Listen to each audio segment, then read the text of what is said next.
queria que você avaliasse a partida, da maneira como ela se desenrolou. O Flamengo, que teve superioridade durante boa parte da partida, teve dificuldade de traduzir isso em gols, sofreu um susto no segundo tempo, mas obteve uma vitória importante até para compensar o empate em casa na primeira rodada do Campeonato Brasileiro. Boa noite. Uma vitória muito importante, muito difícil, num campo muito difícil, um time muito bem treinado e na qual optou por colocar os 11 jogadores no próprio campo para tentar defender, e o campo é um pouco pesado. Realmente nos dificultou talvez a chegada mais, né, na área, mas o time conseguiu fazer boas chances de gol no primeiro tempo, mas a verdade é que precisamos melhorar alguns detalhes do jogo com bola, porque realmente queremos que o time seja mais determinante na frente, né, nessa zona final do campo, onde estamos criando, estamos tendo oportunidades, mas precisamos ser mais determinantes na área do adversário. Mas descreveria essa vitória de hoje como heróica por parte dos meus jogadores. Foi uma viagem, quem viajou lá para a Venezuela sabe, e alguns torcedores, muitos torcedores viajaram junto com a gente, também sabem o difícil que foi essa viagem, mas é uma vitória heróica onde eu dou muito valor, né? E como eu falo, não é fácil ganhar aqui. Esse time aqui está muito, muito bem treinado e temos que valorizar o grande esforço que os jogadores fizeram. Felipe, tudo bem? Pedro Torre, ESPN. Queria que você falasse um pouquinho aí da questão do Arrascaeta. Como é que você tem trabalhado com ele? Porque, enfim, teve a lesão na seleção do Uruguai, e trabalhar a questão da carga física nele e como aproveitá-lo dentro de campo, segurar os minutos, a minutagem, para ele poder fazer o que ele fez hoje aí, por exemplo. E, ao mesmo tempo, também se você pudesse falar um pouquinho do caráter decisivo do Bruno Henrique. O Arrascaeta, poxa, fizemos um planejamento todo para ele de pré-temporada, né? Ele veio de uma cirurgia muito importante, muito difícil de recuperar, e aí fizemos uma pré-temporada onde tentamos cuidá-lo muito, e os minutos do Carioca foram para ele ir pegando o ritmo de jogo, para ele não ter uma sequência muito grande de jogos, para ele poder ir se desenvolvendo muscularmente, para voltar a ficar no peso. E com muito cuidado, porque claro que treinador não quer botar o Arrascaeta todos os jogos, né? Claro que eu gostaria de colocar ele todos os jogos, mas fomos com muito cuidado. E o que aconteceu foi que o Arrasca fez uma grande final contra o Fluminense e foi para a seleção. E infelizmente aí a gente perde o controle, são metodologias de treinamento diferentes, não estou dizendo nenhuma melhor, nenhuma pior, são metodologias diferentes, onde o corpo do atleta geram adaptações a essa nova metodologia de trabalho, de treino, uma coisa que a gente não controla, e lá ele sentiu o adutor. Uma lesão mínima, que deu condição de estar hoje disputando esse jogo tão importante.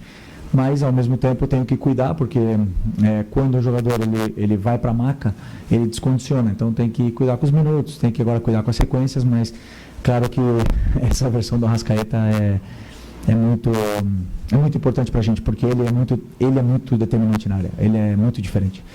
E o Bruno Henrique, eu vou falar para vocês do Bruno Henrique,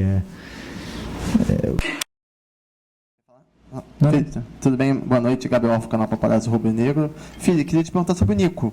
O Nico de la Cruz, que mais uma vez fez uma grande partida, mas muitos torcedores enxergam que ele, enquanto ainda não tem nenhuma contratação, pode ser uma opção para ser o reserva do Arrascaeta, jogando um pouco mais avançado, deixando de ser segundo volante, tendo Eric Everton Araújo ou Eric Alan. Queria saber se você enxerga, se tem essa possibilidade do Nico jogar um pouco mais avançado, como ele chegou a fazer algumas vezes no River Plate. Obrigado.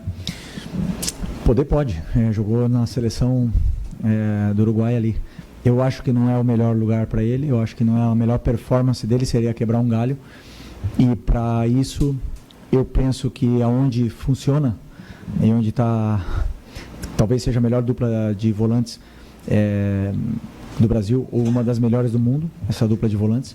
2 jogadores no seu auge, tanto físico como de conhecimento, de entendimento de jogo, se compenetram e se entendem muito bem. Eu não vou desmanchar isso aí por uma improvisação. Então, penso sempre em manter o que dá estabilidade ao time, o que dá controle ao time, e depois lá na frente as características dos jogadores são diferentes.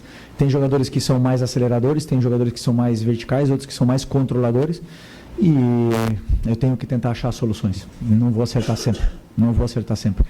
mas em função dos adversários eu imagino um plano de jogo e trabalho em função desse plano com as características dos jogadores que eu tenho. Boa noite, Felipe. Lorena Vinha, do Mosaico Esportivo. Após essa vitória de 2-1 contra o Vitória aqui no Barradão, quais aspectos de desempenho você destacaria que foram fundamentais para essa virada do Flamengo, considerando a dificuldade de jogar fora de casa? Primeiro, como eu falei, eu destacaria como heróica, porque a gente percebe nos detalhes dos jogadores como eles se comportam quando vão pressionar, quando eles chegam. Um jogador fresco, ele chega, o timing de pressão é exato, né? E hoje a gente via que estava um pouco um segundo atrás, né? E isso está relacionado justo à parte física de alguns jogadores, com que essa engrenagem muitas vezes não funciona da melhor maneira. E a gente percebe isso, então por isso eu qualificaria essa vitória como heróica nesse sentido físico do esforço que esses jogadores fizeram, não só pela viagem, senão muitos voltando de lesão e estando no tempo parado. Depois, o time melhorou um aspecto que eu gostei bastante do jogo contra o Inter, foi que não perdeu a estrutura e a organização ofensiva em nenhum momento. Todos os jogadores se mantiveram nas posições. Passamos por um momento difícil no segundo tempo, onde o adversário encontrou um gol de fora da área, que eu sempre digo para os meus jogadores, se for para fazer dali, que faça, culpa minha. Ali a gente não consegue defender tudo, mas se chutar de fora da área e fizer um gol, ou se for que nem acontece um desvio e o jogador acertar, parabéns para eles, a gente aplaude e vamos reagir.